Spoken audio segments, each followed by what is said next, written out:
The book is called Perspectives on International Relations, Power, Institutions, and Ideas. And it is a basic introductory text to international affairs. About a third of it covers conflict, that is military and other types of conflict, political conflicts. A third of it covers economic issues, and then a third of it covers global issues like climate change and population and environment. It develops these major perspectives or theories on international relations, how we understand the facts of international relations. And those three theories are the realist theory that focuses on power, the liberal theory which focuses on institutions, and the idealist, or what we now call the constructivist theory, or I call it in the book the identity theory, that focuses on values, focuses on how countries think of themselves, their self-images. So each of those major perspectives are then developed through the various subject matter of the field of international affairs. So we go through the historical and the contemporary issues in the military and the economic, in the global issues areas, and try to show how these perspectives illuminate different understandings of these issues and lead to much of the controversy and much of the difference that exists in international affairs, sometimes resulting in violence.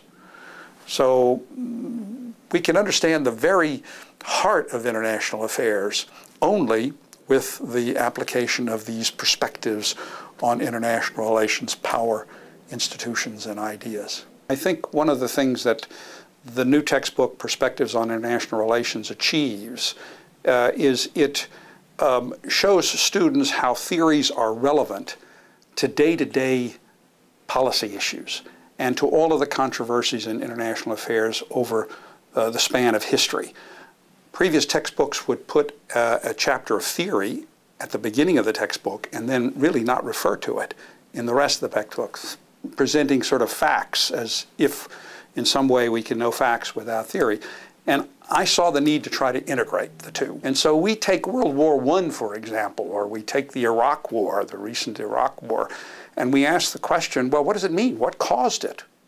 And what is therefore going to end it? What are the most important facts that cause other things to happen? So this is what the book really tries to get across to students, so that they understand international relations at the same time that they learn a lot of facts about international relations. The book covers a lot of economics. That's an area that students are sometimes a little bit apprehensive about, but you cannot understand international affairs today without a large dose of international economics. So I have maybe a third of the book is devoted to globalization and understanding also perspectives on globalization, but also helping students to understand the mechanisms by which globalization works. In other words, what's a balance of payments, and what's an exchange rate, and how do countries interact with each other through their economic policies, their budget policies. I mean, today, the United States has got a huge budget problem. How does that affect our foreign relationships, our foreign economic activities? How does it play out through the exchange rate, through the value of the dollar? How does it play out in terms of the debt that America has to acquire from countries abroad? So they get a real sense of how the global economic system works, at the same time that they also then understand that there are disagreements about that economic system based on the different perspectives that people are bringing to bear on those economic realities. When I came into the profession 45 years ago, international relations was just really beginning to take hold. There were maybe 5 or 6 schools of international affairs in the country. There may be now 25. The Elliott School, of course, didn't even exist at that time. It's probably one of the largest now of the schools of international affairs, so an enormous amount of interest.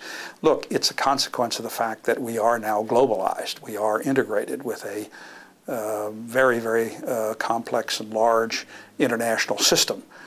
You go to any place in America, for example. I was surprised once when I went to Denver, Colorado to give a talk to realize that there are hundreds, maybe thousands of non-governmental organizations that operate out of Denver, Colorado, and are involved in international relations. I think young people hear about this as they are going through high school and get ready to come to college. They travel now a lot more than we did. When I was a student, we didn't have that opportunity to take a summer and travel through Europe. They do now. When I always ask the students when they come into the class the first year how many have, been overseas, and practically every hand in the room goes up. So there's been an enormous,